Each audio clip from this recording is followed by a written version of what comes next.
तो चलो भाई शुरुआत करते हैं आज के इस वीडियो की। कक्षा 10 के लिए मैथमेटिक्स पढ़ा रहे हैं और अनसॉल्व पेपर हल करा रहे थे। तीसरा सेट है ये और तीसरे सेट का तीसरा क्वेश्चन में यहाँ पे देखिए स्टार लगा है। स्टार का मतलब होता है इससे संबंधित चैप्टर हटा दिया गया है, टॉपिक हटा दिया गया है।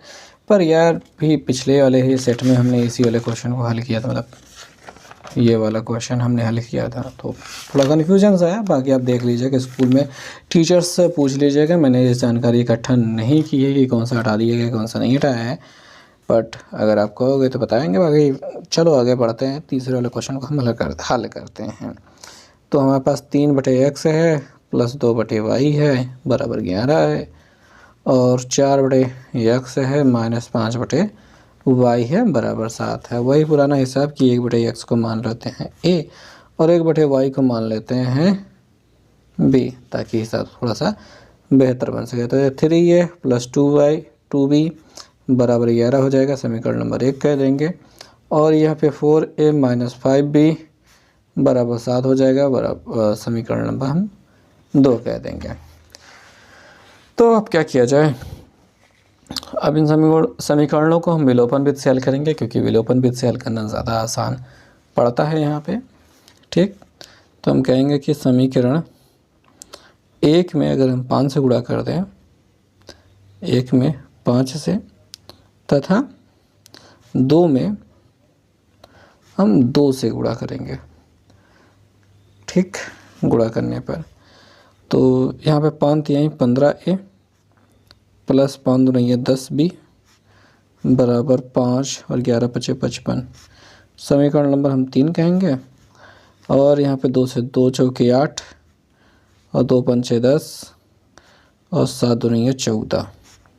समीकरण नंबर 4 कहेंगे। दोनों समीकरणों को जोड़ देते हैं। समीकरण 3 प्लस समीकरण 4। ठीक, तो 15a प्लस 10b बराबर 55, 8a माइनस 10b बराबर 14। जब जोड़ेंगे तो ये कट जाएगा। 15 8 पता नहीं कितना होता है, कितना होता है भैया, 15 8 23, 8 5 13, ठीक है 23, और 9 हो गया या 6 हो गया। ठीक, तो a बराबर 69/23। कितने गुना हो रहा है ये? आप कहेंगे कि 3 गुना हो रहा है। या कैसे?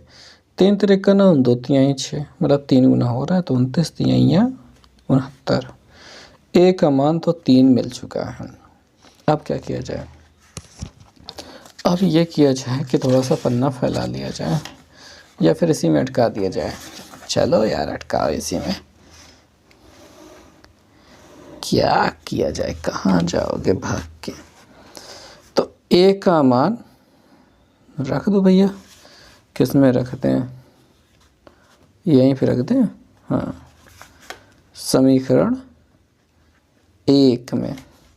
तो यहाँ पे 3, a का मान हमको 3 मिला था, 3 × 3 हो गया, प्लस 2b बराबर 11, 3 3 9 प्लस 2b बराबर 11, 2b बराबर 11 माइनस 9, 2b बराबर 2, b बराबर, मतलब काट दे यार, 1 बचेगा। ठीक, इतना हो गया।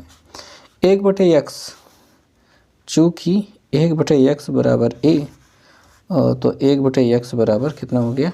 a का मान 3 हो गया। तो x बराबर कितना हो गया? 1/3। a का आंसर ये हो गया। और चूँकि 1/y बराबर b, तब 1/y बराबर, यहाँ b का मान क्या मिला? 1। तो y बराबर, इसको उल्टोगे 1 ही रहेगा। ये आंसर हो गया। तो बस हो गई बात ख़त्म। ठीक है, इसी x और y की वैल्यू निकालनी थी। अब चूँकि यहाँ पे उत्तर नहीं देगा, क्योंकि इसको इन्होंने नेगलेक्ट किया है, माना नहीं है। अच्छा, यहाँ पे दिया है क्या? तीसरे का अथवा वाले हिस्से का दिया है इन्होंने उत्तर, और इसका उत्तर नहीं दिया है। चलो फिर अथवा वाला हिस्सा देख लेते हैं। देखिए, बात ये होती है कि अब जब इसको पेपर देने जाएंगे तो इन दोनों में से कोई एक करना होता है, और ऐसी स्थिति में आपको चाहे ये करना हो चाहे ये करना हो, आप लिखेंगे प्रश्नोत्तर, प्रश्नोत्तर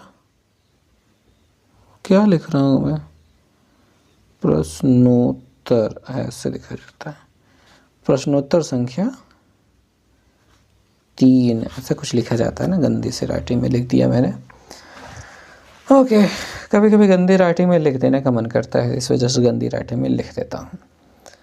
और मेरा मन कभी कभी ये भी करता है कि मैं अच्छी राइटिंग में लिखूं, पर मैं लिख नहीं पाता। खैर आगे बढ़ते हैं। एक भिन्न एक बड़े 3 हो जाती है जब उसके अंश में 1 जोड़ दिया जाता है, और वह 1 बड़े 4 हो जाती है जब उसके हर से 1 घटाया जाता है। तो वह भिन्न क्या है? अब भिन्न में क्या है कि अंश और हर के बारे में, दोनों के बारे में जानकारी नहीं है। मतलब जानकारी का ऐसा मतलब हम कहना चाहते हैं कि कभी कभी प्रश्नों में दिया जाता है ना कि हर अंश से 2 बड़ा है, हर अंश से 3 बड़ा है, अंश हर से 2 छोटा है, वगैरह वगैरह वाली डिटेल। तो जब ऐसा ना दिया जाए तो आप यूँ समझे कि ये 2 चरों वाला राखिक समीकरण युग में चल रहा है, जैसे कि ऊपर वाला प्रश्न था वैसा ही वाले कुछ हाल हो गए यहाँ पे। और आपको इसको हल करने के लिए लिखना होगा कि माना जो अपना अंश है वो x, हर जो है वो y, और जो अपना भिन्न हो जाएगा वो x बटा y हो जाएगा। Got it? अंश ऊपर रहता है, हर नीचे होता है। ठीक, अब प्रथम शर्त के अनुसार, प्रथम शर्त क्या है कि अंश, मतलब पहले तो ये लिख लेता हूँ, भिन्न को लिख लिया। एक भिन्न 1 बटे 3 हो जाती है मतलब बराबर के बाद होगी जब उसके अंश में 1 जोड़ दिया जाता है। और रुक जाओ भैया, अंश में 1 जोड़ दिया जाएगा तभी इसके बराबर हो जाएगी, बात खत्म होगी बात। और वह 1 बटे 4 हो जाती है, वो तो दूसर की शर्त है। फिलहाल पहले शर्त के साथ 3 से गुणा कराओ 3x + 3, y से गुणा कराओ y, इधर भेजो x 3x - y + 3 बराबर 0, समीकरण नंबर 1। द्वितीय शर्त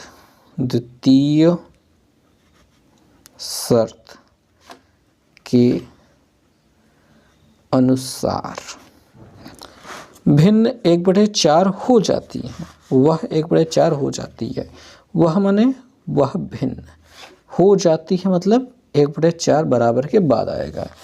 हो जाती है जब इसके हर से 1 घटाया जाता है, जब इसके हर से 1 घटा लो तभी 1 बटे 4 हो जाती है। हो गई, इसका इधर गुणा 4x, इसका उधर गुणा y - 1, इन दोनों को इधर भेजा 4x - y + 1 बराबर 0, समीकरण नंबर 2।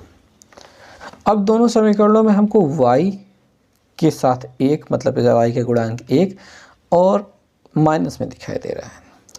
दोनों लोग जब समान चिन्ह के होते हों तो घटा करके ही कट पाते हैं, और विपरीत चिन्ह के हैं तो जोड़ करके कट पाते हैं। तो हम कहेंगे कि हम समीकरण 2 से 1 को घटाने पर, अब ध्यान देने वाली बात मैं ये बताना चाहता हूँ। बहुत पहले की बात है, जब मैं हाई स्कूल में था तो मैं ये सोचा करता था कि यार 1 में 2 को नहीं घटा सकते क्या, कि 2 में 1 को नहीं घटा सकते क्या, या फिर किसको कब घटाया जाता है। ठीक, ये मन में विचार आता था बहुत ज़्यादा। फिर उसके बाद मुझे समझ में आया कि किसी में भी किसी को भी घटा दो, उत्तर हमेशा वही आने वाला है अगर नियम से चलोगे तो। नियम से विरुद्ध जाओगे तो उत्तर गलत होगा। बाकी आप किसी में से किसी को भी घटा दो, उत्तर में कोई परिवर्तन नहीं होगा।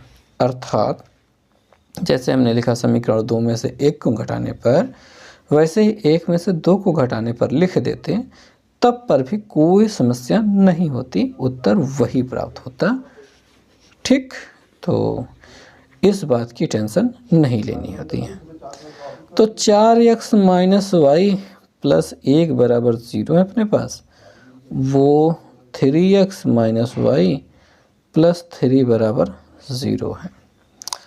जब हम घटाते हैं तो आपको एक चीज़ पता होगी कि घटाते वक्त हमें चिन्ह बदलना होता है। किसका चिन्ह? जैसे 3x प्लस में है तो माइनस हो गया, ये माइनस में है तो प्लस हो गया, प्लस में है तो माइनस, और बराबर के उस पार वाले मतलब जो 0 है उसमें चिन्ह लगाने की कोई आवश्यकता ही नहीं है। कट गया। तो 4x में से 3x घटाने पर 1x बचेगा, और 1 में से 3 घटाना है मतलब -3 है और +1 है, तो 3 में से 1 घट जाएगा, 2 बचेगा, 3 बड़ा है, इसके आगे माइनस हो चुका है अब, इस वजह से माइनस लगेगा बराबर 0। तो x बराबर हमें प्राप्त हो जाएगा 2। ठीक, 2 प्राप्त हो गया है। अब वही बात, x का मान हम रख देते हैं समीकरण अपने 1 में रख देते हैं, अच्छा लग रहा है मुझे। तो x का मान समीकरण 1 में रखने पर 3 गुणते x की वैल्यू 2 रख दिया माइनस वाई प्लस 3 बराबर 0, 3 दूनी 6 माइनस वाई प्लस 3 बराबर 0। 6 प्लस में है, 3 प्लस में है, 6 3 9 हो जाएगा। y माइनस में है, ऐसे रहने दो, प्लस 9 बराबर 0, 9 को उधर भेज दो, माइनस वाई बराबर -9, माइनस माइनस काट दो, y बराबर 9। अब आपको प्राप्त करनी है भिन्न, भिन्न की वैल्यू मतलब x बटे वाई था, x है 2 बटे वाई है 9, ये उत्तर हो गया। तो उम्मीद करते हैं समझ में आ गया होगा इन प्रश्नों को कैसे करना होगा। थोड़ी बहुत जो डिटेल्स, एक ज़रूरी बातें मैं बताता रहता हूँ ताकि आपको चीज़ें थोड़ी आसान लगे, क्योंकि होता ये है कि मैं जो बारीक चीज़ें बताता हूँ कई बार मुझे वो मतलब मैं इसलिए बताता हूँ क्योंकि मुझे पता नहीं होती थी और मैंने गलतियाँ कर कर के सीखा है। बहुत बड़ी विडंबना है कि हर पीढ़ी के लोग पत्थर से आग निकालते हैं, मतलब एकदम निम्न सीमा होती है वहाँ से शुरू करते हैं। ऐसा क्यों ना किया जाए कि एक बिज़नेस चलाया जाए और 0 से एक पीढ़ी 0 से कुछ दूर तक पहुँच जाए, फिर आगे वाली पीढ़ी आगे ले जाए। फॉर एग्ज़ाम्पल अपना यूट्यूब चैनल 20,000 सब्सक्राइबर हो चुके हैं, मेरे जाने के बाद कोई और इस चैनल को चलाएगा, उनके जाने के बाद कोई और चलाएगा। ये काम चलता रहे तो ज़्यादा अच्छा रहता है, क्योंकि दिस इज़ बिजनेस ब्रो। सो अब मिलेंगे नेक्स्ट वीडियो में आगे के प्रश्नों के साथ। आज के लिए बस इतना ही। देखने के लिए बहुत बहुत धन्यवाद।